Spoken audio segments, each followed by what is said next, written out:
যখন বাড়িতে এরকম 2-4 পিস করে সবজি পড়ে থাকে, শুটকা শুটকা, একটু কুমড়ো, এরকম খানিকটা কালা কালা হয়ে গেছে, কাঁচকলা, অর্ধেকটা পেঁপে, বিটল ধরনের আলু, শুটকো, ঝিঙে, এইগুলো দিয়ে কি করা যায়? এইগুলো দিয়েই আজকে এমন একটা সবজি বানাবো যেটা কিন্তু চেটে পুটে খাওয়া হয়ে যাবে। প্রথমে সবজিগুলোকে আগে ছোট ছোট পিস করে কেটে নেব। সবজিগুলো সব কাটা হয়ে গেছে।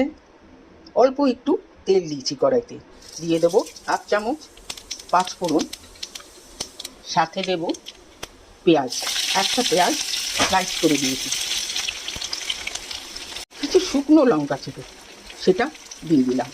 মানে বাঁচা কুচা কোন গ্রেডে চলে গেলে লঙ্কাগুলো শুকনো শুকনো হয়ে যায়।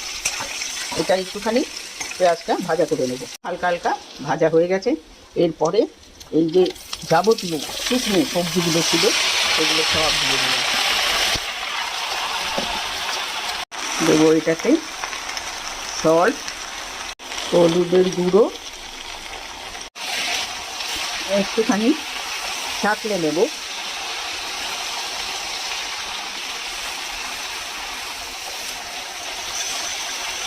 এবারে দেবো এটাতে একটা কাঁচা আম দুটো করে কেটে নিয়েছি, দিয়ে এটাতে দিয়ে দেবো জল,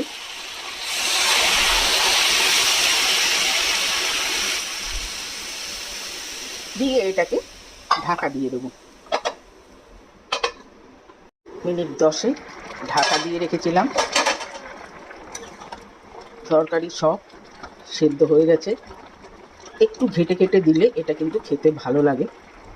এবারে এটার মধ্যে দিয়ে দেবো সর্ষে বাটা। ব্যাস, ভাত দিয়ে হোক, রুটি দিয়ে হোক, এই রকম খুচকা সবজি থাকলে এই রকমভাবে বানিয়ে ফেললে কিন্তু বাড়ির লোকেরা খেয়ে বলবে এটা কি বানিয়েছে রে বাবা, আবার বানাও।